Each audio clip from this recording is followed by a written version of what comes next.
जी, previous class में मैंने आपको बता दिया था कि व्हाट इज़ डोमेन, होस्टिंग क्या होती है, सब डोमेन क्या होती है, ठीक है ना, ये सारी चीज़ें हमने डिस्कस कर ली।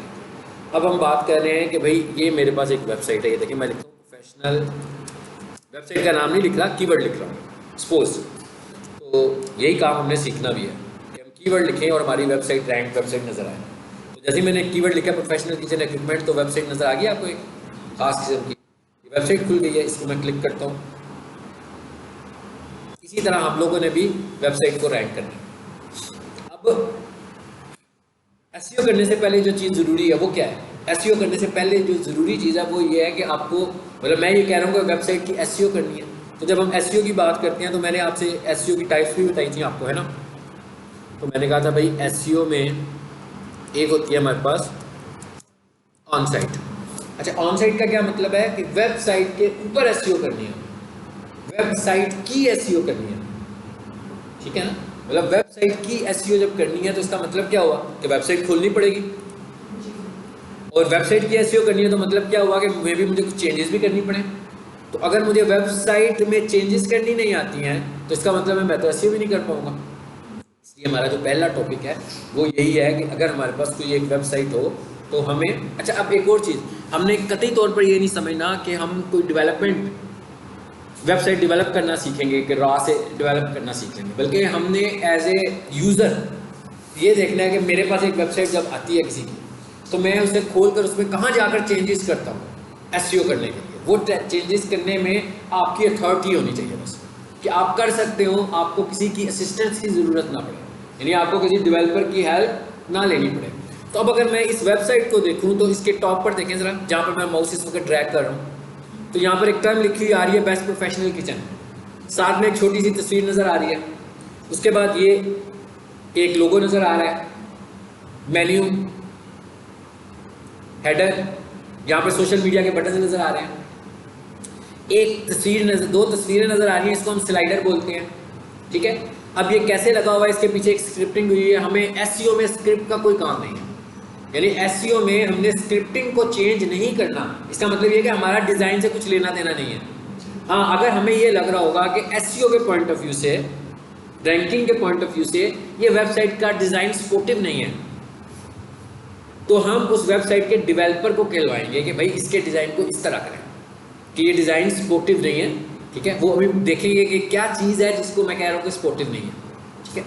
तो ये इमेजेस मुझे चेंज करने पड़ सकते हैं बाद में, इसका मतलब है मुझे ये चेंज करने आने चाहिए। उसके बाद नीचे आकर देखेंगे तो एक ही तरह की चीज़ें पूरी वेबसाइट में दिख रही हैं, यहाँ तस्वीर है, यहाँ इमेज है, तो ये टेक्स्ट कैसे लगा हुआ है, ये मैंने किस तरह बोल्ड किया हुआ है, ये आम टेक्स्ट लिखा हुआ है, ये इमेजेस क्या है, क्या इनकी कोई ऑप्टिमाइजेशन है, इन्हें अगर मुझे चेंज करना हो, इनके ऊपर क्या मुझे एसईओ के हवाले से कुछ लिखना होगा, तो कंट्रोल कैसे मेरे पास आएगा। ये सारी चीज़ें करने के लिए हम वेबसाइट एडिट करना सीखने लगे, ठीक है। और अगर आपको कोडिंग अंडरस्टैंड हो जाती है तो इसका मतलब क्या हुआ कि जो दूसरी वेबसाइट है, बेसिकली वेबसाइट के मेरे पास दो टाइप्स है, मैंने आपको बताया था ना कि वेबसाइट में मेरे पास दो तरह की है, ठीक है। एक कौन सी है, एक कोडिंग वाली है और एक सीएमएस बेस्ड है। CMS stands for content management system, content management system, यानी ये कौन सी है, ये ग्राफिकल इंटरफेस है, जिसमें हम क्या करते हैं, ड्रैग एंड ड्रॉप चीज़ें ले रहे होते हैं, यानी इसमें हमें कोडिंग की ज़रूरत नहीं है, लेकिन बैक एंड पे उसके भी कोडिंग है, तो वो बहुत सिंपल है, उसमें तो कोई इशू भी नहीं आएगा। उसको भी हम देखेंगे, उसको भी मैं आपको दिखाऊंगा कि वहाँ पर अगर एसईओ की कोई साइट आए तो उसकी एसईओ कैसे करनी है, लेकिन वो तो सारी ग्राफिकल हो रही होगी। लेकिन अगर आपने कोडिंग सीखी होगी तो उधर भी आपका कंट्रोल होगा, उधर भी आपको चीज़ें समझ में आ जाएंगी, ठीक है। तो हमारी बात शुरू होनी है कोडिंग से, और इसका मतलब ये भी नहीं है कि अगर फॉर एग्जाम्पल मैं इस वेबसाइट की कोडिंग दिखाऊँ आपको तो देख के डर ही लगेगा, है ना, कि क्या हम ये सब कुछ सीखने लगे। बिल्कुल ही सीखने लगे। हमें यहाँ से सिर्फ वो चीज़ें निकालनी है जहाँ जाकर हमें एसईओ करनी है, यानी मैंने सिर्फ उन एलिमेंट्स को चेंज करना है इसमें से जिसके थ्रू मुझे एसईओ करवानी है। तो मैंने अभी आपको थोड़ा सा बता भी दिया है कि वो एलिमेंट्स कौन से हैं। एक एलिमेंट ये वाला है, टेक्स्ट तो नज़र आ रहा है आपको ऊपर, एक ये तस्वीर नज़र आ रही है, ये तस्वीरें नज़र आ रही हैं, ये टेक्स्ट नज़र आ रहा है। ये टेक्स्ट की फॉर्मेटिंग क्या है ये मेरा लेना देना नहीं है, फॉर्मेटिंग हुई हुई है, डिज़ाइन बना हुआ है, मुझे इसे कुछ चेंज नहीं करना। ये जो आप इतना लंबा सोर्स देख रहे हैं, बेसिकली वो सोर्स डिज़ाइनिंग कैसा है। तो डिज़ाइन में हमें जाना ही नहीं है। हमें कहाँ जाना है? हमें सिर्फ उसके उन कोड्स को चेक करना है जहाँ जाकर मुझे एसईओ इंप्लीमेंट करनी है, जो डेवलपर ने नहीं की हुई, मतलब उसको एसईओ का नहीं पता था तो उसने नहीं की हुई, मैंने उन चीज़ों को इंप्लीमेंट कराना है। समझ आ गई बात की? आप समझ लोगे 5, 6, 7, 8 टैग्स होंगे जिन्हें हमने फोकस करके समझना है। लेकिन ये जो वेबसाइट है बेसिकली ये कोई एक फाइल है, ये तो आपको समझ में आ ही रहा होगा, फाइल ही है ना जो खुली हुई है, लेकिन यहाँ पर कोई फाइल का नाम नहीं आ रहा, लिखा हुआ नहीं आ रहा। असल में ये फाइल है एक, और कौन सी फाइल है? मैंने उसका नाम लिख दिया। कोई एरर तो नहीं आया ना? अगर मैं इसको फॉर एग्जांपल नाम को मैं चेंज करता हूं तो देखते हैं फिर क्या होता है। मन लिख लगा उसके आगे, इसका मतलब है ये फाइल नहीं है, वो वाली फाइल है, ऐसे ही है ना? असल में तो वो फाइल कौन सी है? बेसिकली आपकी जो वेबसाइट है उसकी फाइल कौन सी है? इंडेक्स। लेकिन जब हम वेबसाइट को खोलते हैं तो आप देख रहे हैं ऐसे खोल रहे हो, खुल वही फाइल रही है मगर वो फाइल शो नहीं यहाँ पे हो रही है, ऐसे ही है। सो एक चीज तो हमें ये समझ में आ गई कि ये जो वेब पेज है ये कलेक्शन ऑफ HTML फाइल्स है। समझ आ गई ना? मतलब ये भी एक फाइल है। मिसाल के तौर पर मैं यहाँ अबाउट पे जाऊँ तो क्या होगा? क्या होगा? दूसरी फाइल आ गई। अच्छा मैं इस पर जाऊँ, सर्विसेज पर जाऊँ तो क्या होगा? सो इसका मतलब क्या होगा कि ये जो वेब पेज है बेसिकली ये है क्या? कलेक्शन ऑफ HTML फाइल्स है। ठीक है, ये पूरी की पूरी HTML फाइल्स के साथ मिलकर बनी हुई है। चलिए अब इसको जब वापस करते हैं, वहाँ पे चले जाते हैं जहाँ से मैं आया था।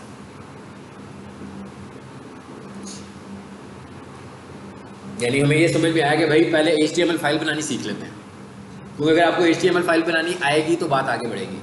अगर आपको HTML फाइल बनानी नहीं आती तो बात कैसे आगे बढ़ेगी? ओके। अच्छा, HTML फाइल बनाने के लिए हमें, कोई भी फाइल बनाने के लिए हमें किसी एडिटर की ज़रूरत है। तो इसका मतलब है HTML फाइल बनाने के लिए भी हमें किसी एडिटर की ज़रूरत है। ठीक है। अच्छा मैं दो एडिटर्स को आपसे यहाँ पर डिस्कस करता हूँ। मतलब एक एडिटर कौन सा है? नोटपैड। ये नोटपैड खुला होगा, इसे बंद कर देता हूँ, इसे भी बंद कर देता हूँ। अब मैं नोटपैड खोल देता हूँ। नोटपैड क्या है? माइक्रोसॉफ्ट विंडोज़ का एक बिल्ट इन एप्लीकेशन है। यानी कि अगर आपके पास विंडो है, चाहे वो 7 है, 10 है, 8 है, कोई सा भी वर्जन है, उसके अंदर नोटपैड बिल्ट इन होता है, जैसे कैलकुलेटर बिल्ट इन होते हैं। इसे खोलने का क्या तरीका है जी? सर्च कर लें, नहीं तो रन की कमांड में जाएं। जैसे मैं रन की कमांड में आता हूँ, विंडो की को दबाया और आर को दबाया, ये वाली जो कमांड आपको स्क्रीन पे नजर आ रही है इसे हम बोलते हैं रन कमांड। ये जो कमांड आपको स्क्रीन पे नजर आ रही है इसे हम बोलते हैं रन कमांड। इस रन कमांड को मैंने कैसे ओपन किया? विंडो की के से, ये जो भी विंडो यूजर है उसको इन बातों का पता है। ठीक है, विंडो की और आर को दबाया और यहाँ आकर मैंने टाइप कर दिया नोटपैड, लिखा हुआ है, एंटर कर दें, खुल गया। तो HTML फाइल बनाने के लिए सबसे पहली स्टेज में आपने क्या यूज करना है? नोटपैड। अब ये नोटपैड क्यों यूज कर रहा हूँ? एडिटर तो माइक्रोसॉफ्ट वर्ड भी है, माइक्रोसॉफ्ट वर्ड भी है ना। अगर मैं ये सोचूंगा भाई मैं माइक्रोसॉफ्ट वर्ड यूज कर लेता हूँ, माइक्रोसॉफ्ट वर्ड जो है उसका अपना एक फॉर्मेट है, और एक फॉर्मेट के साथ बहुत स्ट्रॉन्ग किस्म का एक फॉर्मेट है और नंबर ऑफ फॉर्मेट्स भी हैं। नोटपैड मैं इसलिए इस्तेमाल कर रहा हूँ कि नोटपैड का अपना कोई फॉर्मेट नहीं है। Notepad is a text editor, जबकि Microsoft Word is not a text editor. उसमें अगर ये काम करना है तो मैं कर तो सकूंगा, लेकिन बहुत कॉम्प्लेक्स तरीके से करना है, हमें आसानी ढूंढनी है अपने लिए। ठीक है, तो वो कहता है कि भाई नोटपैड यूज कर लो, ये सिंपल सा है, इसकी अपनी तो कोई फॉर्मेटिंग है ही नहीं है, इसे जैसे कहोगे वैसे चल पड़ेगा आपके साथ। ठीक है, अच्छा शुरू में हमने नोटपैड यूज करना है, खुल गया नोटपैड। अब HTML फाइल बनानी है। ठीक है, लेकिन HTML फाइल बनाने से पहले अगर मैं आपको वेबसाइट दिखाई है तो यहां पर भी अगर हम देखें तो कोई एक स्ट्रक्चरल फॉर्म में कोडिंग लिखी हुई है। एक स्ट्रक्चर होगा ना कोडिंग लिखने का, जिसके मुताबिक कोडिंग लिखी हुई है। अब मैं इसके स्ट्रक्चर को अगर समझने की कोशिश करूं तो बात शुरू कहां से हो रही है? HTML से। ऐसे ही है, मैं सिर्फ आपको स्ट्रक्चर समझाने की कोशिश कर रहा हूं इस वक्त इसका। जी, HTML से बात शुरू हुई है। अच्छा अगर मैं इसके बिल्कुल एंड पर चला जाऊं तो देखते हैं बात एंड कहां पे हो रही है? HTML पे हो रही है। अब ये एंड का निशान कौन सा आ रहा है? स्लैश। तो आप देख रहे हैं कि बहुत सारे स्क्रिप्ट्स आपको जो नजर आ रहे हैं उसमें स्लैश नजर आ रहा है। इसका मतलब क्या हुआ कि ये सब एंड को रिप्रेजेंट कर रहे हैं। यानी इसका जो मेन स्ट्रक्चर है वो क्या है भाई? इसका मेन स्ट्रक्चर तो फिर इसका मतलब हुआ यही हुआ ना, इसको नॉन सेव करें। इसका मेन स्ट्रक्चर ये है कि भाई HTML फाइल बना रहे हो, इस तरह लिख दो, इसको इनक्लोज कर दो एक लेस देन में और एक ग्रेटर देन में। और इसको हम क्या कह रहे हैं? बेसिकली ये टैग है। ये YouTube वीडियो का टैग नहीं है, ये Instagram का हैशटैग भी नहीं है, बल्कि ये एक टैग है जो कि हमने इनक्लोज करके बता ये रहे हैं कि भाई ये टाइपिंग नहीं है, ये सिंपल टेक्स्ट नहीं है, बल्कि ये एक HTML टैग है जो कि एक खास मीनिंग दे रहा है इंटरनेट ब्राउजर को। इंटरनेट ब्राउजर को बता रहा है कि इस इंफॉर्मेशन को इंटरनेट ब्राउजर के प्रोटोकॉल में कन्वर्ट करके मुझे दिखाओ। सो ये टैग लिखने का तरीका क्या होता है? एक लेस देन का निशान लगाते हैं और एक ग्रेटर देन का निशान लगाते हैं और बीच में उस टैग की जो टर्म होती है वो लिख देते हैं। HTML stand for hyper text markup language. So इसका मतलब क्या हुआ? तो जी मैंने कहा यहाँ से इसे शुरू करो, यहाँ पे इसे खत्म हो गया ये। यानी बेसिकली क्या किया मैंने, ये क्लासरूम है ना हमारा कमरा है कि वहाँ से शुरू हो रहा है और यहाँ पे खत्म हो रहा है कि यहाँ पे क्लास हो रही है। थोड़ा सा बाहर जाएंगे तो वहाँ पे क्लास नहीं हो रही। तो हमने एक स्ट्रक्चर बता दिया कि ये इसका स्ट्रक्चर है कि भाई इसके अंदर कोडिंग करनी है तुमने। पहला मेन स्ट्रक्चर ये डिफाइन कर लो आप। अच्छा, उसके बाद इस स्ट्रक्चर के कुछ पार्ट्स हैं। सिंपली 2 पार्ट्स हैं, या 2 की बजाय मैं कह सकता हूँ 3 पार्ट्स हैं। क्या कह सकता हूँ मैं कि भाई एक टॉप है, एक सेंट्रल पार्ट है, एक फुटर है। सिंपल ऐसे ही है ना, कोई भी चीज़ हो जिसका उसका एक हेडर होता है, एक बॉडी होती है और एक फुटर होता है। जैसे ह्यूमन बॉडी है उसका भी ऐसे ही है। तो कहता है इसके भी 3 हिस्से हैं आगे से। एक हिस्सा कौन सा है? हेड है। अब टैग है, हर टैग पेयर की सूरत में होगा, हर टैग पेयर की सूरत में होगा। एक उसका स्टार्ट होगा, एक उसका एंड होगा।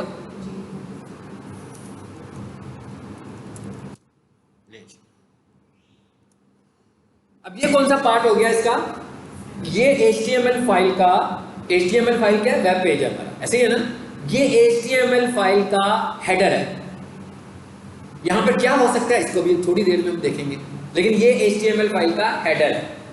इतना तो हमें पता है कि हेडर क्या होता है। हेडर का मतलब ये है कि किसी भी प्रोग्रामिंग लैंग्वेज में हेडर का मतलब ये होता है कि भाई जितनी चीजें डिक्लेयर करनी है ना आपने, जितनी चीजें डिफाइन करनी है आपने, सब हेड में लिखनी है। मतलब ये किसी भी प्रोग्रामिंग लैंग्वेज में इसको हम ऐसे डिफाइन करते हैं। अच्छा, हेड हो गया। अभी मैं सिर्फ स्ट्रक्चर बता रहा हूँ, मैं कोई फाइल नहीं बना रहा, मैं फाइल भी नहीं बना रहा इस वक्त। मैं सिर्फ आपको बता रहा हूँ कि एक HTML फाइल का स्ट्रक्चर क्या होता है, कि किस जगह पर क्या चीज़ होती है। अच्छा, हेड के नीचे वाला जो पार्ट होता है उसे हम बोलते हैं बॉडी। अच्छा, अब अगर मैं आपसे ये कहूँ कि भाई ये हेड है, बेसिकली अगर मैं आपको वेबसाइट दिखाऊँ और मैं कहूँ उसका हेड कौन सा है जो आप देख सकते हैं, एक वेबसाइट दिखाता हूँ और मैं बताता हूँ कि इसका हेड कौन सा है जो आप देख सकते हैं। ये वेबसाइट खुली हुई है। अगर मैं ये कहूँ कि भाई इसका दिखने में ऐसे लग रहा है कि जैसे ये जो DEC लिखा हुआ है और ये जो मेन्यू है और ये जो बटन बने हुए हैं, ये इसका हेड है, ऐसे ही है ना, क्योंकि ये टॉप है। मगर ये हेड नहीं है, ये तो पेज की बॉडी है, ये तो वेबसाइट की बॉडी है सारी। जो आपको वेबसाइट दिखती है वो कहाँ पे होती है? बॉडी में होती है। यानी इसका मतलब ये हुआ कि ये जो यहाँ से मुझे वेबसाइट नजर आनी शुरू हो गई है वो एंड तक मैं इसको देख पा रहा हूँ, तो ये सब क्या है? वेबसाइट की बॉडी है। तो इसका मतलब ये हुआ कि ये कहाँ पे मेंशन होगी? इस हिस्से में। यानी आपका जो वेबसाइट दिख रहा है, फिजिकल पार्ट आपकी वेबसाइट का जो है, जो लोग देखते हैं, जैसे मैं yahoo.com लिखूं तो याहू का पेज खुल जाएगा, मैं jio.tv लिखूं तो जियो का पेज खुल जाएगा। तो इसका मतलब क्या हुआ कि वो किस में बना हुआ है? वो बॉडी में डिफाइन हुआ है सारे का सारा। ठीक है। अब अगर मैं इधर आऊं और इधर से आपको ये भी कोड दिखाऊं तो देखें इसकी बॉडी का है।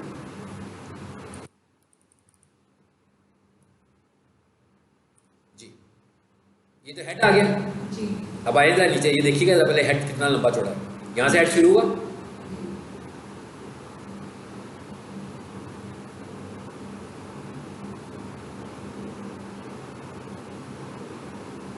परेशान नहीं होना मैं इससे ड्रैग कर रहा हूँ। ये क्या है भाई? ये क्या समझना भी नहीं है, सिर्फ उस चीज़ को समझना है जो मैं समझाऊंगा। हाँ, इसको आपने कब समझना है? अगर आप वेब डेवलपमेंट का कोर्स करेंगे तो आपने इसको समझना है, लेकिन आप SEO का कोर्स कर रहे हैं इसलिए इसको समझना हमारा कंसर्न नहीं है। हमने वेबसाइट ऑप्टिमाइज करनी है, हमने यहाँ से वो चीज़ें देखनी है जो ऑप्टिमाइजेशन से रेलिवेंट है।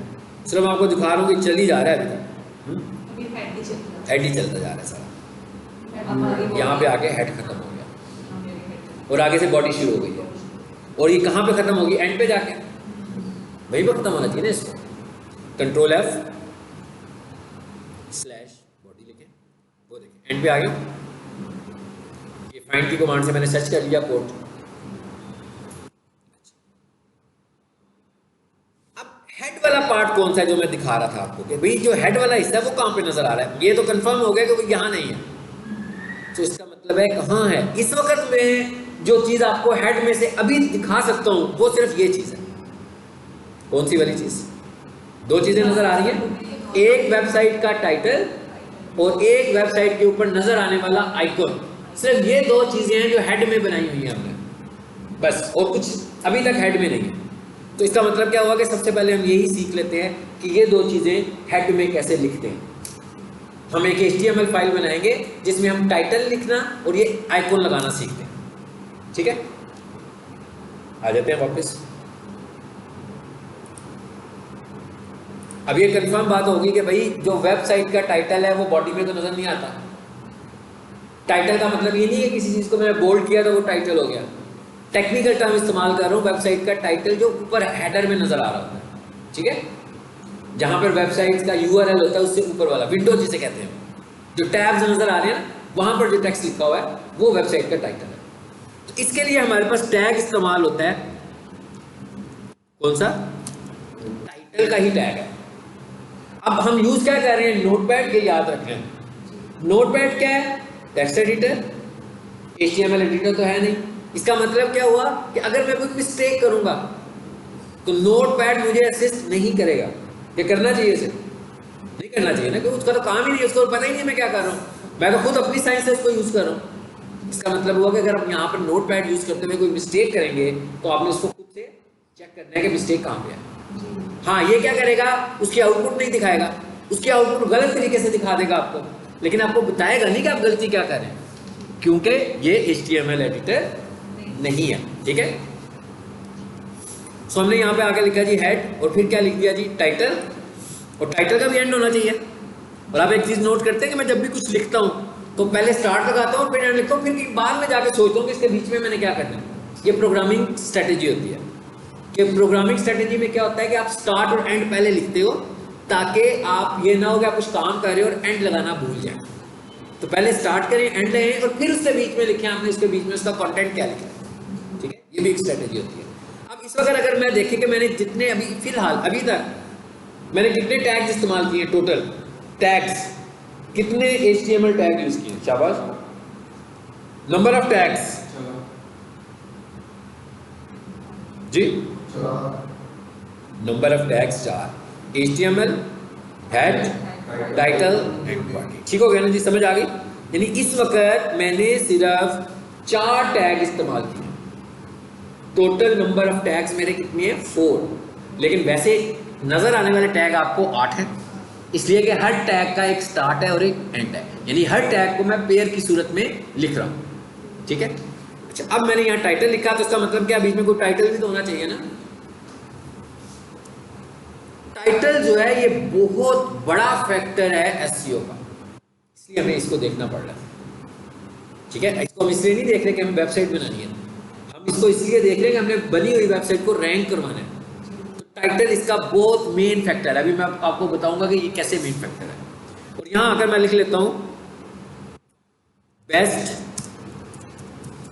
कंप्यूटर कॉलेज इन लाहौर, चले नहीं, ये मेरा टाइटल है मेरी वेबसाइट का, लगा दिया मैंने, ठीक है? मैं ये कह रहा हूं कि यही मेरी एक पहली वेबसाइट है जो मैं बना रहा हूं। मैं इसे कहूं चाहे HTML कहूं या वेबसाइट कहूं, एक ही बात है ना।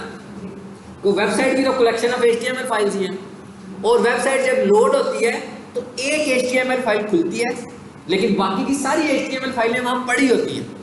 फिर हम क्लिक करते हैं तो दूसरी HTML फाइल पे स्विच कर जाते हैं। लेकिन असल में जब आपकी वेबसाइट लोड होती है तो सिर्फ एक HTML फाइल अपलोड होती है, ठीक है? फाइल में आते हैं जी। अब अगला मसला क्या है? बन गया जी, मैं कहता हूँ इतनी ही वेबसाइट बनानी है। इसका मतलब ये हुआ कि अभी जो मैं वेब पेज बना रहा हूँ उसके पेज पे कुछ नजर आना चाहिए कि नहीं आना चाहिए? उस वेबसाइट के पेज पे हमें कुछ नजर आना चाहिए। चलिए इसको मैं बता देता हूँ, तो मैंने वैसे लिख दिया। अब क्या हमें पेज पे कुछ नजर आना चाहिए? नहीं आना चाहिए। कहाँ नजर आना चाहिए? सिर्फ टैब में नजर आना चाहिए। और क्या नजर आना चाहिए? अभी तक सिर्फ टाइटल, यानी पेज खाली होगा हमारा, व्हाइट पेज नजर आएगा। ठीक है, आ जाते हैं। अब क्या करना है अगले मरले में? HTML फाइल को सेव करेंगे तो चलेगी ना? ना तो ये टेक्स्ट फाइल है ना ये डॉक्यूमेंट फाइल है, ये तो कंफर्म बात है, ये तो पता है ना, कोई ना टेक्स्ट फाइल है ना ये डॉक्यूमेंट फाइल है। ये कौन सी फाइल होना है? सेव एज में है, इसे कौन सी फाइल होना है? आपकी क्लास में आ जाते हैं।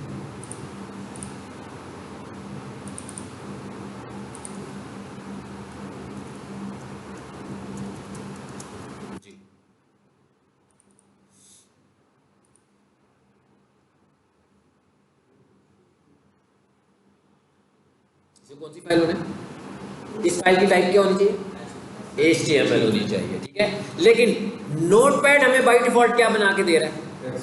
Text file. इसलिए कि वो भाई नोटपैड है, टेक्स्ट एडिटर है, उसने तो यही फाइल बनानी है। तो जब आपने फाइल सेव करनी होगी, अच्छा एक चीज़ है कि आपने जब काम करना है तो फाइल मैनेजमेंट आपको काम करने के दौरान जरूर आनी चाहिए। फाइल मैनेजमेंट का क्या, ये मतलब ये कोई डिजिटल मार्केटिंग की स्ट्रेटेजी नहीं है, ये तो वैसे ही एक स्ट्रेटेजी है कि फाइल मैनेजमेंट आनी चाहिए आपको, कि भाई फाइलों को हमने कहाँ रखना है, किस जगह पे रखना है, हमें पता हो कि कौन सी फाइल कहाँ पड़ी हुई है, कहाँ से रन होगी। ये नहीं है कि मेरा मोबाइल इधर पड़ा हुआ है, मेरी ऐनक दूसरे कमरे में पड़ी हुई है, ठीक है, इस तरह मैं मूवी करता रहूँगा बार बार। मैंने कोशिश करनी है कि मैं सिमिलर कंटेंट को एक जगह पे रख दूँ, ताकि मुझे ये प्रॉब्लम ना हो कि भाई इससे रिलेटेड कंटेंट कहीं और पड़ी हुई है, फाइलें कहाँ पड़ी हुई है मुझे भी भूल जाए। तो इसका तरीका है, जैसे मैं लेक्चर्स देता हूँ तो आप देखते हो ना मैंने फोल्डर्स बनाए होते हैं, फोल्डर्स के अंदर जाके मैं फिर एक डेट लगा लेता हूँ, उसके अंदर आपका लेक्चर अपलोड कर लेता हूँ। अपनी मेमोरी के लिए भी मुझे याद रहता है कि भाई आज मैंने इस जगह पे क्लास पढ़ाई थी, इतने बजे वाली क्लास का ये वो वाला लेक्चर है। उसके बाद मैं जब फाइल का नाम रख लेता हूँ, वो भी आप देखते हैं कि मैं बहुत ज़्यादा डिफाइन करके नाम रखता हूँ कि मुझे पता लग जाएगा कि फाइल किस चीज़ के मतलब है। तो ये बेसिकली मैं अपने आप को इन्फॉर्मेशन दे रहा हूँ, लेकिन जब आपने SEO करनी है तो इतने ही अच्छे तरीके से आपने गूगल को इन्फॉर्मेशन दी कि भाई आपका कंटेंट क्या है, किस चीज़ के मुतालिक है। इवन फाइल के नाम का भी बहुत ज़्यादा इंपॉर्टेंट रोल है। मतलब एक तो है कि फाइल के अंदर कंटेंट का इंपॉर्टेंट रोल है, एक आपकी फाइल के नाम का भी बहुत इंपॉर्टेंट रोल है कि नाम भी उस तरह का होना चाहिए जैसा कंटेंट है। मतलब मैं ये कहता हूँ भाई पीक सॉल्यूशन में स्टूडेंट का एडमिशन का डाटा पड़ा हुआ है, ठीक है, अब उन्होंने क्या किया, 6 साल का डाटा पड़ा हुआ है और फाइलों के नाम कैसे रखने शुरू किए, 1 2 3 4 5 6। 6 साल के बाद उन्हें कोई डाटा चाहिए 2022 फरवरी का, इन नामों से ढूंढ सकते हैं। अगर उन्होंने इसी नामों के साथ रखे होंगे तो कितना आसान हो जाएगा ढूंढना। इसीलिए ये भी हमारे पास एक ऑप्टिमाइजेशन का बहुत स्ट्रॉन्ग फैक्टर है कि आपकी फाइल का नाम भी आपके कीवर्ड्स पे होना चाहिए। अब सबसे पहले तो हम आगे HTML फाइल बनाने, तो मैं इसको सबसे पहले तो यहाँ आऊँगा, सेव एज टाइप में आऊँगा और यहाँ आकर मैं क्या कर दूँगा, ऑल फाइल्स।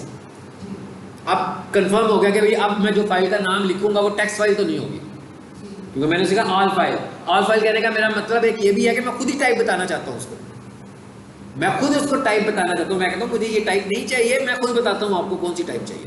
ठीक है, फाइल टाइप क्या होती है कौन एक्सप्लेन कर सकता है? सर के अलावा स्टूडेंट कर सकते हैं। हाँ जी, कौन एक्सप्लेन कर सकता है कि फाइल टाइप क्या चीज़ होती है, फाइल टाइप से क्या मुराद है?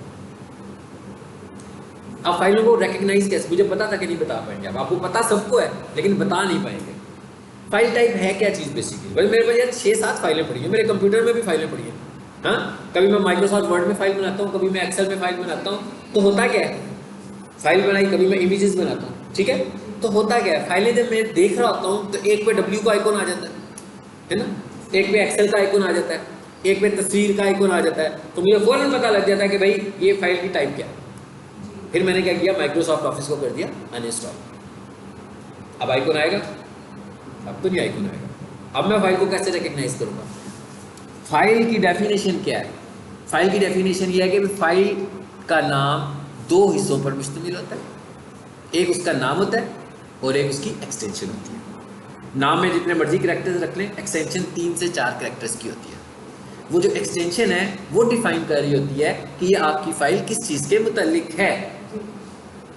यानी इसका मतलब क्या हुआ कि वर्ड की जो फाइल है उसकी भी एक्सटेंशन होगी, वर्ड की फाइल की docx एक्सटेंशन होती है, एक्सेल की जो फाइल है उसकी भी एक्सटेंशन होगी, xlsx उसकी एक्सटेंशन होती है, इमेजेस जो है जेपीजी होती है, पीएनजी होती है, हमें ये समझना है, ठीक है। इसी तरह जो HTML फाइल है उसकी जो एक्सटेंशन है वो HTML या HTM है, लेकिन हमें HTML लगानी चाहिए। आमतौर पर फाइल की एक्सटेंशन 3 कैरेक्टर्स में होती है, लेकिन इसको इंटरनेट के लिए हम 4 कैरेक्टर्स वाली एक्सटेंशन असाइन करते हैं। ठीक हो गया? यानी हर फाइल की एक्सटेंशन है तो इसका मतलब है मुझे बताना पड़ रहा है ना कि ये HTML फाइल है, तो एक्सटेंशन के थ्रू बताऊंगा। अब मैं यहाँ पर आकर इसका नाम लिख देता हूँ। इसका नाम ही मैं क्या रख लेता हूँ, जो मैंने टैग लगाया वही जो टाइटल डॉट। ये मेरे फाइल को सेव करने का पूरा प्रोसीजर बता दिया। जो पहली दफ़ा HTML फाइल बना रहे हो, अक्सर लोग कहते हैं कि भाई HTML बड़ी मुश्किल है, ठीक है? बिल्कुल मुश्किल नहीं है, सिर्फ आपको समझने की ज़रूरत है। बहुत आसान है, मैं आपको पढ़ाऊंगा, आपको बहुत आसान लगेगी, ठीक है। और ना ही हमने बहुत सारे टैग्स पढ़ने हैं इसमें। अगर आपको समझ में ना आ रहा हो कि फाइल कैसे सेव करनी है, एक्सटेंशन क्या है, ये वाले लेक्चर का इतना पार्ट रिपीट करके देखें, आपको पता लग जाएगा, ठीक है। टाइटल डॉट HTML सेव, लो जी फाइल बन गई। इसकी आउटपुट देखें, मैं जाता हूँ वापस यहाँ पे पड़ी हुई है। हाँ जी, आज का फोल्डर क्या सा था मेरा 70। ये फाइल है। इसके साथ कौन सा आइकॉन आ रहा था, गूगल क्रोम का। सबसे पहली बात यह है कि आप लोगों ने अपने डेस्कटॉप के ऊपर सबके पास गूगल क्रोम ही होना चाहिए। ना तो एसईओ कर रहे हैं ना तो फायरफॉक्स को फोकस करें, ना एज को फोकस करें, बल्कि आपने किसको यूज करना है, गूगल क्रोम को यूज करना है, इसलिए कि एसईओ के स्टैंडर्ड्स को वही बताएगा आपको सही। पेज खाली है हमारा, टाइटल आ गया, तस्वीर नहीं आई, लगाई नहीं तो आएगी कैसे। इसमें देखें, इसमें तस्वीर आ रही है। अभी मैंने सिर्फ आपको यह बताया कि टाइटल कैसे लगाना, ठीक है। अच्छा, अब दूसरा काम ये करते हैं कि ये तस्वीर कैसे लगानी है, और ये तस्वीर है क्या। इसकी साइंस में अब आपको बताता हूँ। मैं जिस तरीके से लर्निंग करता हूँ वो स्ट्रेटेजी आपको बताता हूँ। आपको देखिए, बेसिकली आपको ना लर्न करना आना चाहिए। मैं हमेशा क्लास में ये कहता हूँ, बजाय इसके कि आपको टॉपिक आना चाहिए, मैं कभी टॉपिक पे फोकस नहीं करता हूँ। मैं कहता हूँ आपको लर्न करना आना चाहिए, क्योंकि अगर आपको सीखना आ जाएगा ना तो आपको फिर आप ऑनलाइन सीख सकते हैं बहुत कुछ। आपको सीखना आना चाहिए कि सीखना कैसे है। अब मैं ये देख रहा हूँ कि भाई यहाँ लगा हुआ है, यहाँ नहीं लगा हुआ है ना, ठीक है। तो कैसे लगा हुआ है ज़रा देखते हैं। इसका कोड देख लें, इसके कोड में होगा ना, है तो ये भी हेड, ये तो कंफर्म बात है ना कि भाई ये तो सारा पोर्शन ही हेड वाला है, कोड में है। इसे हम बोलते हैं फेविकॉन इमेज। तो मैंने इसका नाम बता दिया आपको, क्या नाम है जी इस तस्वीर का, टेक्निकल नाम है इसका ये वाला, कि इस हिस्से पर जो तस्वीर आती है उसको टेक्निकली हम क्या कॉल करते हैं, फेविकॉन इमेज, कि ये फेविकॉन इमेज कहलाता है, ठीक है। तो अब आके इसके कोड में देखते हैं कि फेविकॉन इमेज कहाँ है। करीब ही होगा, कहीं ज़्यादा दूर नहीं होगा।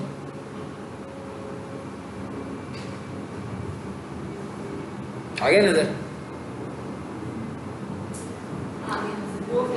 फेविकॉन इमेज नजर आ रहा है। अच्छा, सबसे पहले तो एक चीज़ एक्स्ट्रा इसमें नजर आई है, उसको हम देख लेते हैं वो क्या है। सबसे ऊपर लिखा हुआ आ रहा है फेविकॉन आइकॉन, ठीक है, और आपको उसका कलर ब्लू नजर आ रहा है, लेकिन जो आपकी मेजर कोडिंग है वो ग्रीन कलर में नहीं है, लेकिन वो वाला हिस्सा ग्रीन नजर आ रहा है आपको, लेकिन आपकी जो मेजर कोडिंग है वो ग्रीन कलर में नहीं है। तो इसका मतलब ये है कि वो स्पेशल किस्म का कोड लिखा हुआ है, ऐसे ही है।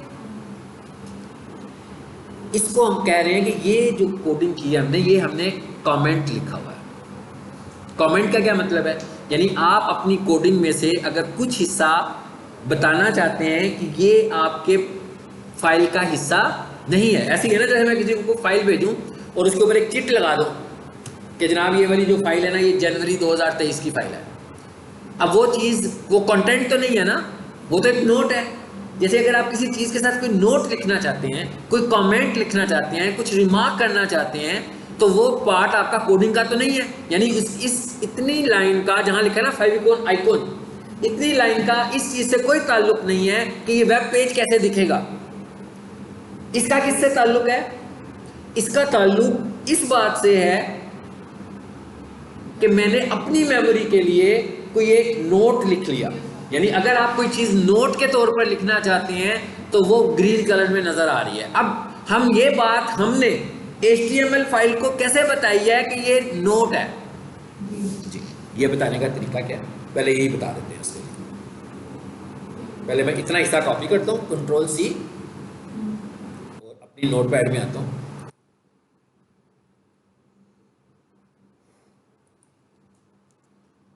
तो यहाँ लाके से पेस्ट कर लिख दिया जी मैंने फेविकॉल आइकन। यहाँ लिख लेता हूँ मैं, क्या लिख लेता हूँ? अब इसका क्या मतलब है? इसका मतलब क्या हुआ कि प्रिंट नहीं होगा। ये टैग है, कौन सा टैग है?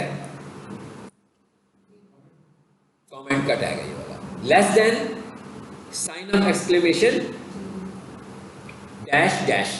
इसका क्या मतलब हुआ कि अब इसके बाद जो कुछ मैं लिख रहा हूं वो क्या है? कमेंट है।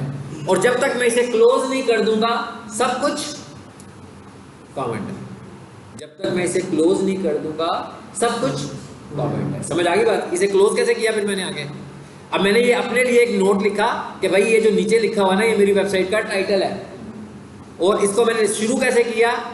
Sign of exclamation dash dash, comment लिखने के बाद स्पेस देके फिर डैश डैश और टैग क्लोज कर दिया। बस इतनी सी बात, ये कमेंट लिखने का तरीका है। अगर आप कोई चीज़ ऐसी अपनी इन्फॉर्मेशन, जैसे मैंने आज ये वेबसाइट बनाई है, कोडिंग हुई है, ठीक है ना, ठीक है, तो मुझे अब 6 महीने के बाद तो याद नहीं रहेगा मैंने कौन सी चीज़ के लिए क्या काम किया था। लेकिन अगर इस तरह मैं कमेंट्स करके लिख लूँगा तो मैं, जैसे मैंने अभी फेविकॉन को ढूंढना था तो कितनी आसानी से मिल गया मुझे फेविकॉन के ऊपर हेडिंग लगी हुई है। बेसिकली इस कमेंट को हमने हेडिंग के तौर पर यूज़ कर लिया ना, मगर वो हेडिंग प्रिंट नहीं हो रही है, वेब पेज में प्रिंट नहीं हो रही है। ठीक है, अच्छा अब आ जाते हैं इधर वापस, ये कोड लगाएं। अब आए वापस इसी में। अब इसका फेविकॉन इमेज भी उठा लो, यही है, Ctrl+C नोटपैड में। देखिए मैं कॉपी पेस्ट कर रहा हूँ, हाँ, कहीं और से मैं कितना सारा डाटा कलेक्ट कर रहा हूँ, किसी और वेबसाइट से। हम किसी और वेबसाइट से भी ऐसे डाटा कलेक्ट ले सकते हैं, बिल्कुल ले सकते हैं। अपना बना लें उसको बाद में, हाँ, जैसे मैं अभी अपना बनाने लगा हूँ इसको, मैं इसी कोड को अपना बनाने लगा हूँ ना। अच्छा अब क्या लिखा है जी, इसके लिए अब कौन सा टैग यूज हो रहा है? यानी फेविकॉन इमेज लगाने के लिए टैग कहाँ पे लगेगा? हेड में। और कौन सा लगेगा? लिंक। कहाँ पे लगेगा? हेड में। और कौन सा लगेगा? लिंक का टैग लगेगा। अच्छा अब ये टैग क्या है? अच्छा एक चीज है, ये है टैग, अकेला टैग है, इसकी कोई ऑप्शंस तो नहीं है, नहीं है ना। अच्छा टाइटल की भी कोई ऑप्शन नहीं थी, बॉडी की भी फिलहाल कोई ऑप्शन नहीं लिखी मैंने, तो इसका मतलब सिंपल टैग है। लेकिन अब मैंने जो टैग यूज किया लिंक, इसके अंदर तो बहुत सारी ऑप्शन आ रही हैं। लिंक टैग है लेकिन उसके आगे एक ऑप्शन है REL, एक उसका एक्सप्रेशन है, एक ऑप्शन है href और एक उसका एक्सप्रेशन है। एक्सप्रेशन का मतलब है उसकी वैल्यू। ये जो इसकी ऑप्शन है इन्हें हम HTML में बोलते हैं एट्रीब्यूट। मैंने अभी एक टर्म स्टैंडर्ड इस्तेमाल किया आपके लिए, option. Basically it is not option. अगर आप किसी टैग के अंदर कोई ऑप्शन देते हो तो वो क्या कहलाती है? एट्रीब्यूट। सो इसका मतलब क्या हुआ कि लिंक का एक एट्रीब्यूट लगा हुआ है REL। REL stands for relation. REL stand for relation. क्या कहता है? कहता है भाई एक लिंक लगाओ। किस तरह का ये लिंक होगा? ये लिंक होगा शॉर्टकट आइकन। ठीक है, शॉर्टकट आइकन का क्या मतलब है? तस्वीर तो बहुत बड़ी होगी लेकिन उसने उधर जाकर कैसे शो कर दी? छोटी सी। उसके बाद अगला एट्रीब्यूट क्या है? href। href stands for hyper reference. Hyper reference का क्या मतलब है कि भाई हाँ ठीक है भाई शॉर्टकट आइकन दिखाना है, किसको दिखाना है वो भी बता दो। इमेज कौन सा होगा तो वो हम किस में बता रहे हैं? href के एट्रीब्यूट में उस इमेज का एक्सप्रेशन दे रहे हैं। अब अगर हम इस हिस्से को देख रहे हैं तो ये क्या कर रहा है? images/favicon.png, यानी एक इमेज दिया हुआ है जिसकी टाइप PNG है लेकिन एक फोल्डर का नाम भी दिया हुआ है। हाँ, तो एक स्ट्रक्चर होता है आपकी वेबसाइट को अपलोड करने का, वो क्या होता है? आपको एक वेबसाइट दिखा देता हूँ, समझे यही वेबसाइट है जो मैं आपको बार बार दिखा रहा हूँ, लेकिन वो ऑफलाइन मेरे पास पड़ी हुई है, तो वो ऑफलाइन कैसे पड़ी है वो दिखाने लगा। इसमें सपोज कर लें थी ये वेबसाइट है अल्लामा साहब वाली, इसको खोला, ये फोल्डर है, इसे खोलें, देखें इसके अंदर कितने सारे फोल्डर्स आ रहे हैं, और एक ये फोल्डर आ रहा है, आपको नजर आ रहा है इमेजेस का फोल्डर, इस पर क्लिक करें, जितनी भी तस्वीरें सारी इस पर पड़ी हुई है। तो ये स्ट्रक्चर है आपकी वेबसाइट को डाटा को रखने का, कि भाई जो तस्वीरें हैं उसको कहाँ रख दो, इमेजेस को फोल्डर में रखा दो। बैक स्पेस करें जरा, और पब्लिक HTML पे क्या नजर आ रहा है, सब HTML फाइलें नजर आ रही हैं आपको, ये वो सारी वेबसाइट की कलेक्शन ऑफ वेबसाइट है सारी, और इसमें आप देखो तो आपको एक इंडेक्स भी नजर आएगी। बताइए मुझे आ रही है जी, ये पूरी वेबसाइट है। खोलूं मैं इसे, डबल क्लिक करके दिखाऊं आपको, फिर बंद कर देते हैं।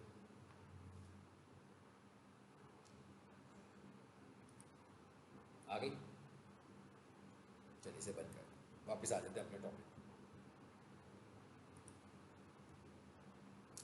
यानी आपने फेविकॉन इमेज लगाना है, टैग कौन सा यूज करना है, लिंक का, relation equals to shortcut icon, same as it is, जुबानी याद करने की कोई जरूरत नहीं है भाई, रट्टा लगाने की भी कोई जरूरत नहीं है, ठीक है।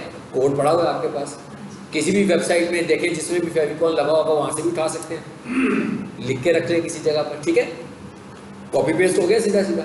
अब मैं ये कह रहा हूँ कि भाई मैं फिलहाल जो आपको सिखा रहा हूँ, तो मैंने इमेजेस का तो फोल्डर ही नहीं बनाया हुआ, तो मैं इसको सही। अब जहां से मैं आपकी ये HTML फाइल रन कर रहा हूँ, क्या वहां पर कोई इमेज है, अभी तो नहीं है इमेज, तो एक इमेज ले आते हैं, अटेंडेंस लगवाएं आप, मैं इमेज लेके आता हूँ।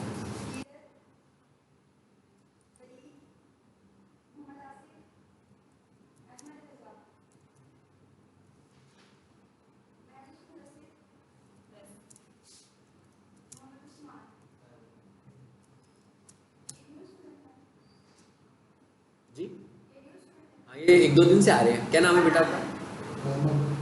अहमद।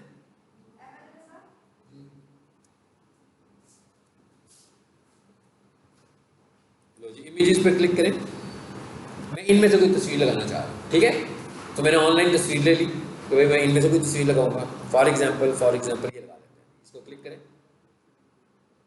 इसको सेव कर लेते हैं।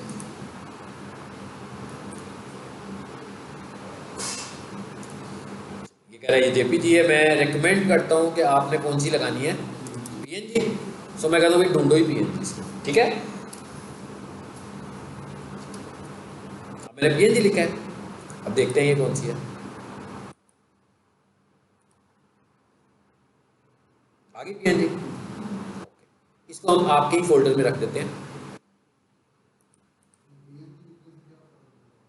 PNG फाइल फॉर्मेट्स हैं, एक JPG फॉर्मेट है, एक PNG है। ऑनलाइन अगर आपने फाइलें रखनी हो तो रिकमेंडेड फॉर्मेट जो है वो PNG है, ठीक है। JPG भी रख सकते हैं, आपने देखा JPG भी थी, लेकिन बेस्ट ऑप्टिमाइज्ड टाइप जो है वो PNG, ठीक है। हम गलत जगह पे हैं, यहाँ पे इसको सेव कर लेता हूँ मैं, और इसका नाम भी मैं रख लेता हूँ अपनी मर्जी से, क्या, क्योंकि गूगल कहता है कि ये फेविकॉन इमेज है, तो अच्छी बात है मैं इसका नाम फेविकॉन ही रख लूँ, ताकि गूगल जब एनालिसिस कर रहा हो तो उसको पता लग जाए कि फेविकॉन लगा हुआ है, ठीक है। अदरवाइज मैं चाहूँ तो इसका नाम ABC भी रख सकता हूँ, XYZ भी, लेकिन हमें हमेशा रेलिवेंट होकर काम करना है। तो मैंने फेविकॉन लगा दिया, PNG भी हो गया, इसका मतलब है मुझे कोडिंग में जाके तो कुछ करने की जरूरत नहीं कि है, कोडिंग में तो ऑलरेडी मैंने यही लिखा हुआ था favicon.png, तो इसका मतलब ये हुआ कि इसे यहाँ पे अपलोड हो जाना चाहिए, अपडेट हो जाना चाहिए, अगर कोई मिस्टेक ना हो। अगर मैं इस पेज को रिफ्रेश करूँ, अभी नहीं हुआ, नहीं हुआ ना, अब देखते हैं क्यों नहीं हुआ, आ जाए जी। क्या लिखा हुआ है, href फाइल सेव एज, एक दफ़ा देखते हैं कि ये वहीं पर ही है, लोकेशन तो भी मैंने चेंज की, ठीक है। FAVICON ये लिखा हुआ जी इमेज का नाम, आगे क्या था जी, PNG, ओके।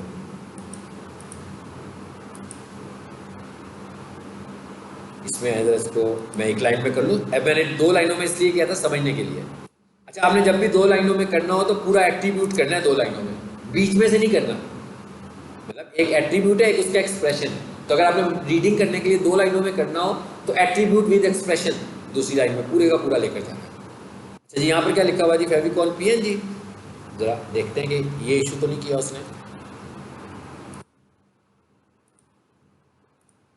अब देखते हैं, यही फाइल है,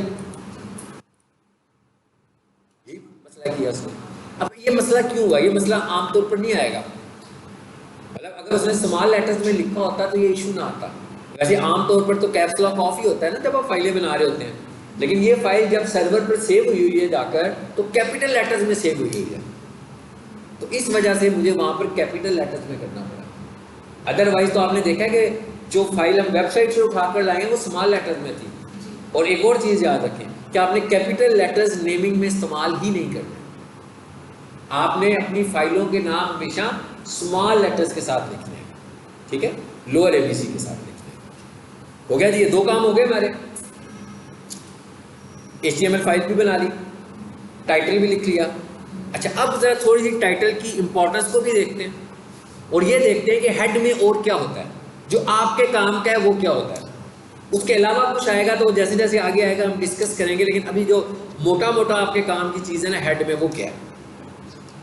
मैं यूँ करता हूँ, मैं दोबारा से वही कीवर्ड लिखता हूँ, कौन सा,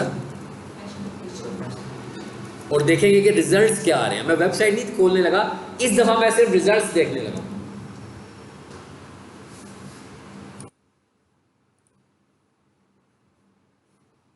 अच्छा, जो मेरे पास रिजल्ट्स आ रहे हैं बेसिकली, ठीक है ना, ये एक ऑप्टिमाइज वेबसाइट ऊपर नज़र आ रही है हमें, जो ऑप्टिमाइज हुई हुई है। और भी होंगी दूसरी, नीचे देखें और भी आ रही है, लेकिन एक ऑप्टिमाइज वेबसाइट हमें ऊपर नज़र आ रही है। अब इसका मतलब क्या हुआ कि कीवर्ड के अगेंस्ट जो डाटा, वेबसाइट नहीं खुली। पहली बात तो ये है कि मैंने कीवर्ड लिखा तो ऐसे नहीं हुआ कि वेबसाइट खुल के सामने आ गई है, बल्कि क्या हुआ है, रिजल्ट नजर आया है और उस रिजल्ट में कुछ इंफॉर्मेशन उस वेबसाइट से मुतल्लिक आ रही है। अगर मैं उस इंफॉर्मेशन के एनालिसिस करूं तो मैं देखता हूं कि एक वेबसाइट का URL आ रहा है। सबको पता नहीं URL क्या होता है। अच्छा, एक वेबसाइट का URL आ रहा है, यानी कि वेबसाइट का नाम आ रहा है। दूसरे नंबर पर एक मोटा सा लिखा हुआ हेडिंग नजर आ रही है। ये वेबसाइट का कौन सा हिस्सा है? टाइटल। यानी वो जो टाइटल आपने अभी लिखा है, बेसिकली उसने क्या दिखाया है वो। इसका मतलब क्या हुआ कि ये तो मोस्ट इंपॉर्टेंट चीज़ है। मतलब वेबसाइट नहीं खुली मगर टाइटल उसका नजर आया हमें, यानी इसका मतलब ये हुआ कि असल में हमें इस टाइटल को ऑप्टिमाइज करना है अगर हमने अपनी वेबसाइट को रैंक करना है। यही मतलब हुआ ना। अगर ये रैंक हुआ है तो आ रहा है ना, दूसरी वेबसाइट नीचे आ रही है, इसका मतलब वो उससे बेहतर रैंक नहीं हुआ है, इसलिए वो नीचे नजर आने लगी हुई है। और ये बेहतर रैंक हुआ टाइटल तो इसलिए नजर आ रहा है। ये टाइटल कहाँ पे? हेड में। सो इसका मतलब क्या हुआ कि हेड की चीज़ें सबसे पहले गूगल चेक करता है। आपकी वेबसाइट को रैंक करने के लिए वो जो पहला डाटा कलेक्ट करता है वो कहाँ से करता है? हेड में से करता है, ठीक है। सो उसने हेड में से आपका टाइटल पिक किया। अच्छा, उसके बाद URL, टाइटल, दूसरे नंबर पर जो चीज़ नज़र आ रही है ये जो आप इंफॉर्मेशन देख रहे हो ना, Dastagir engineering supplies professional kitchen equipment, ठीक है। जरा इसका कोड पढ़ें आकर, ये कहाँ पे लिखा हुआ है देखते हैं। ये कहाँ लिखा हुआ है, नजर आया कहाँ लिखा हुआ है? Meta name equals to description. ये पेज में नहीं है, वेबसाइट में तो नहीं है, ये इंफॉर्मेशन भी वेबसाइट पे नहीं है। ये इंफॉर्मेशन भी मैंने कहाँ पे लिखी हुई है? हेड के अंदर लिखी हुई है। और ये भी बहुत अहम रोल प्ले कर रही है, यानी वेबसाइट को गूगल ने इस इंफॉर्मेशन को भी देख कर रैंक किया, यानी इसको भी मैंने ऑप्टिमाइज किया हुआ है तो ये रैंक हो रही है, जबकि ये वेबसाइट का हिस्सा बिल्कुल नहीं है। सो इसका मतलब है ये भी यहाँ से उठा रहा है डाटा से। यानी अब हमें बात समझ में क्या आई है? हमें बात समझ में यही है कि भाई वेबसाइट को रैंक करना है तो अपने टाइटल को ऑप्टिमाइज करो और अपने मेटा डिस्क्रिप्शन को ऑप्टिमाइज करो। हम इसको यहाँ से कॉपी करके आगे अपना name- ये तो हम देख सकते, लेकिन हम बेसिकली करेंगे क्या, अपना टाइटल लिखेंगे और अपनी डिस्क्रिप्शन लिखेंगे। अब ये कॉपी करके as it is not possible कि कोई बंदा मेरी डिस्क्रिप्शन को उठाए अपनी वेबसाइट पे डाले तो मेरी नीचे चली जाए और उसके ऊपर आ जाए। नहीं, इसको कट करना। अभी हमें ये देखना है कि हमने इसके अंदर जो लिखा हुआ है, असल में जो इसका कंटेंट है वो मेरा कीवर्ड है। असल में बात यह है कि इसके अंदर जो इन्फॉर्मेशन मैं टाइप कर रहा हूँ ना, टाइटल में मैं अपना कीवर्ड लिख रहा हूँ, डिस्क्रिप्शन में जो मैं टाइप कर रहा हूँ वो मैं अपने कीवर्ड यूज़ कर रहा हूँ। तो आप कीवर्ड को कितने एफिशिएंटली इस्तेमाल कर रहे हैं, कीवर्ड आपको रैंक करके दे रहे हैं। वो कह रहा है, यानी मुख्तसर बात क्या है, वो आपको ये कह रहा है कि भाई टाइटल में अपने कीवर्ड लेकर आओ और मेटा डिस्क्रिप्शन में अपने कीवर्ड लिख के अच्छा सा एक टेक्स्ट लिखो। कितना बड़ा टेक्स्ट लिखो इसको भी हम बाद में देखेंगे, इसकी लेंथ कितनी है। ठीक है, दो चीजें हो गई, टाइटल और डिस्क्रिप्शन। अब वापस आए वेबसाइट पे, कुछ और भी नजर आ रहा था मेरा ख्याल है। और क्या नजर आ रहा था भाई, कहाँ चले गए हो? अच्छा, मैं इस पे आकर रुक जाता हूँ। तस्वीर एक नजर आ रही है, राइट साइड पे एक तस्वीर भी नजर आ रही है। ये तस्वीर तो हेड में नहीं है, नहीं है ना?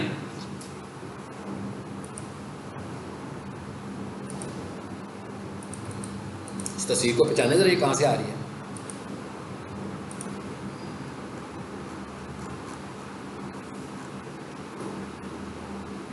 ये तो नहीं है, इनमें से कोई तस्वीर ले रहा है। इसका मतलब क्या हुआ कि इसका भी बहुत रोल, ये एक चीज़ है जो पेज की बॉडी में से निकली है। ये एक चीज़ है जो सर्च रिजल्ट्स में, अब आपको इंपॉर्टेंस का पता लग गया कि इमेज ऑप्टिमाइजेशन कितनी इंपॉर्टेंट है।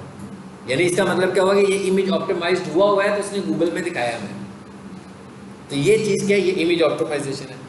अब हम ये पढ़ेंगे, जब हम इमेज का टैग पढ़ रहे होंगे तो हम पढ़ेंगे कि इमेज ऑप्टिमाइजेशन क्या चीज़ है, कि इमेज ऑप्टिमाइजेशन क्या होती है। ठीक है, तो अभी हमने दो चीज़ें देख ली हैं।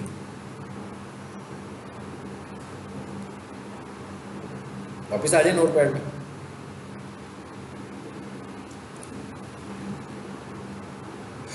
टाइटल जी। और लिंक, यानी फेविकॉन इमेज। अच्छा, इधर आए जरा, अपनी वेबसाइट का कोड देखें जरा। ये हमारी वेबसाइट,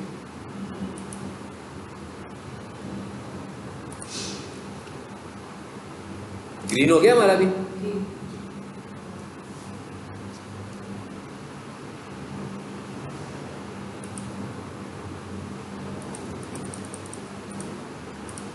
ये देखें ग्रीन कलर में नजर आ रहा है ना। बेसिकली क्या है, ये सारे का सारा कमेंट है हमारा। यानी जिस चीज़ को आपने कमेंट करना होगा उसको आप इस तरह लिखेंगे। कमेंट के लिए टैग कौन सा है, ये वाला। ठीक, अब हमें ये भी पता लग गया कि भाई एसईओ करनी है तो सबसे पहले टारगेट किसको करना है, टाइटल को और मेटा डिस्क्रिप्शन को। यानी जो चीज़ें यहाँ पर हम जितने अच्छे तरीके से ऑप्टिमाइज कर, और इमेजेस को बहुत ज़्यादा टारगेट करना है। ठीक है, एक चीज़ और देखते हैं, बस लेक्चर को भी खत्म करते हैं। बॉडी में से एक चीज़ देखते हैं।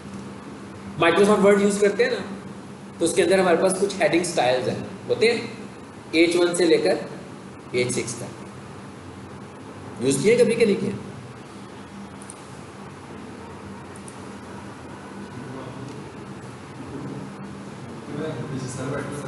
हाँ,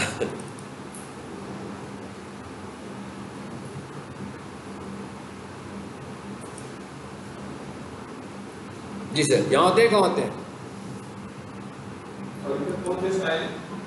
H1 से लेकर H6, ठीक है ना। सो यहाँ पर ये आ गया हेडिंग 1, ये आ गया हेडिंग 2, आ रहे हैं ना। इसी तरह हमारे पास HTML के अंदर भी 6 हेडिंग स्टाइल्स हैं। हमारे पास हेडिंग स्टाइल्स हैं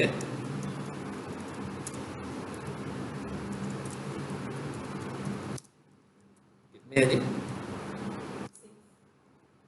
1 to 6। अब इनकी पहचान क्या है, इनके नाम क्या हैं, सिंपल कोड है, एज और समझ आ गया होगा आपको। एच एन का क्या मतलब है, हेडिंग, और एन का मतलब number, as 1, as 2, as 3, as 4, as 5, यानी इसका मतलब क्या है, एज 1 से लेकर एज 6 तक, ये टोटल हेडिंग स्टाइल है। तो आपको जो जो हेडिंग स्टाइल्स लगाने हैं यहाँ पे लगा लें, मुश्किल काम तो नहीं है, क्या ख्याल है। मैं लिखता हूँ एज 1, यहाँ लिख देता हूँ मैं फिलहाल हेडिंग स्टाइल और स्लैश एज 1 कर रहा हूँ, क्यों कर रहा हूँ, क्लोज करना है इसको। तो मैं एक काम करता हूँ, इन सारों को करता हूँ कॉपी और 6 हेडिंग स्टाइल्स भी लगाता हूँ और आपको इसकी फिर इंपॉर्टेंस की बात करते हैं। ये हो गया 2।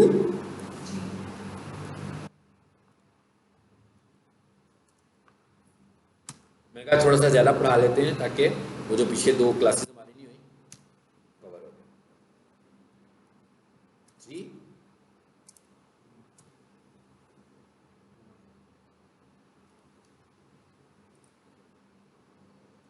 4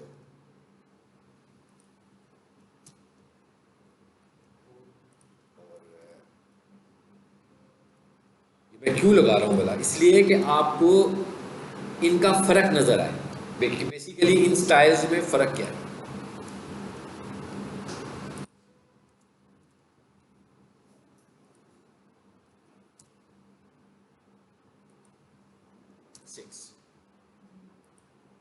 सेव कर दें जी, एक ही फाइल में मैंने सब कुछ लगा दिया।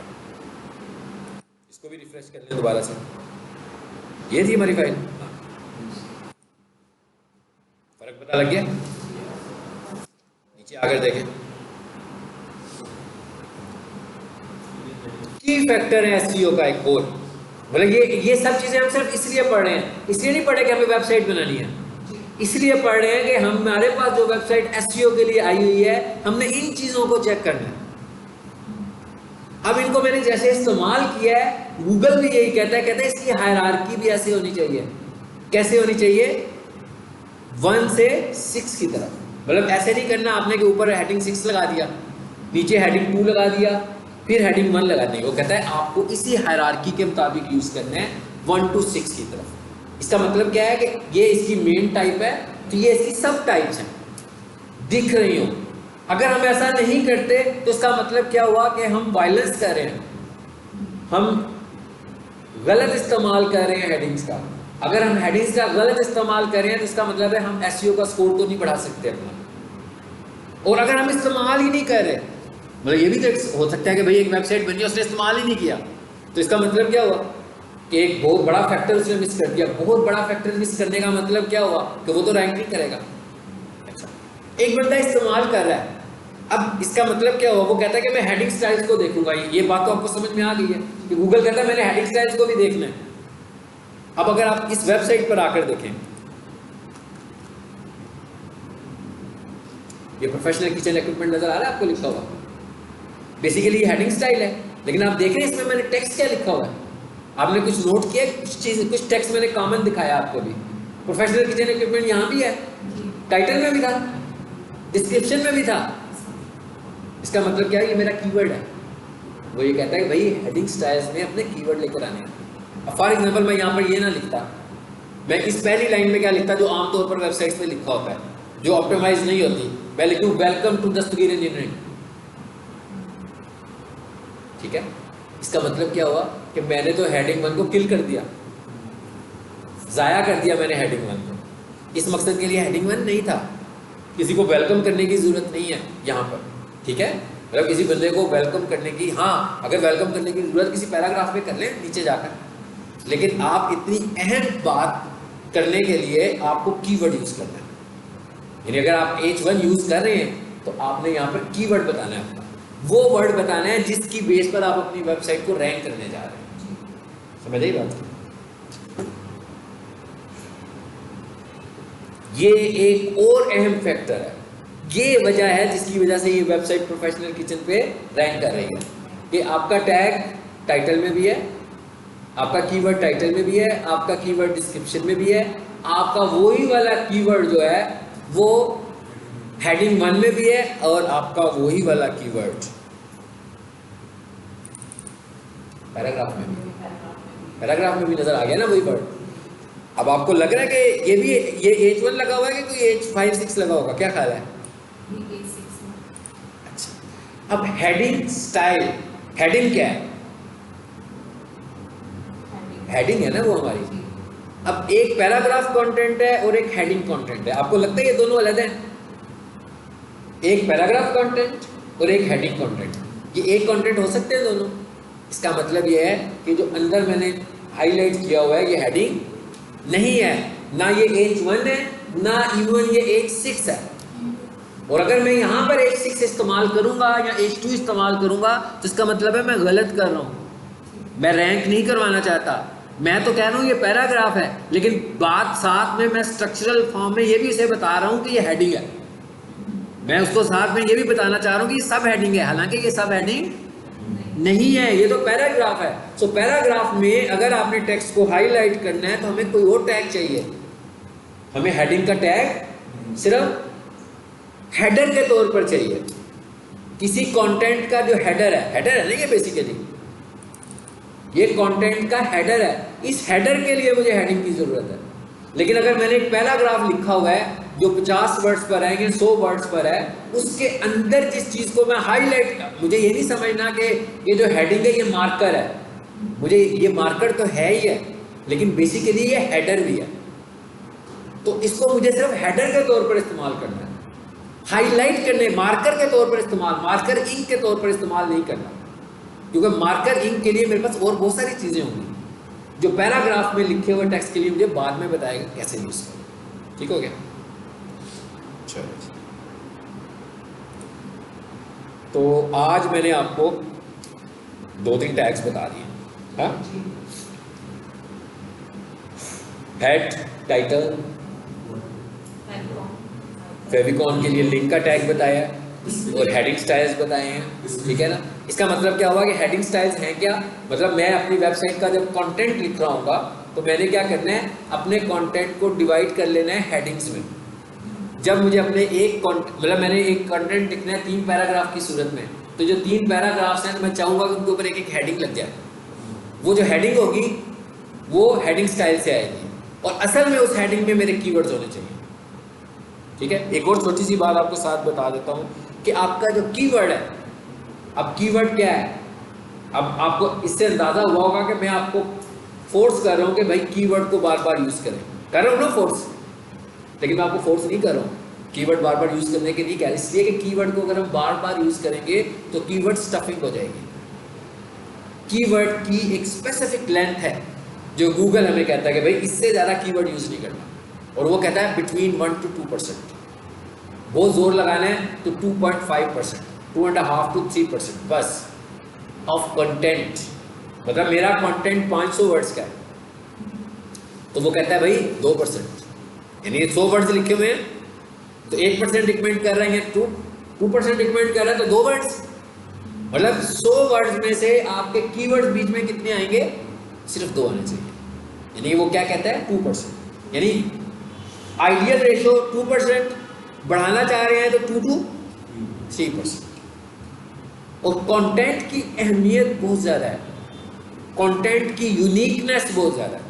यानी अगर आप लोगों का कंटेंट लेकर आ रहे हैं तो आप रैंक नहीं कर सकते। आप लोगों के कंटेंट से थीम तो ले सकते हैं, लेकिन आपने जो फ्रेजिंग करनी है वो किसी और से मिलनी नहीं चाहिए।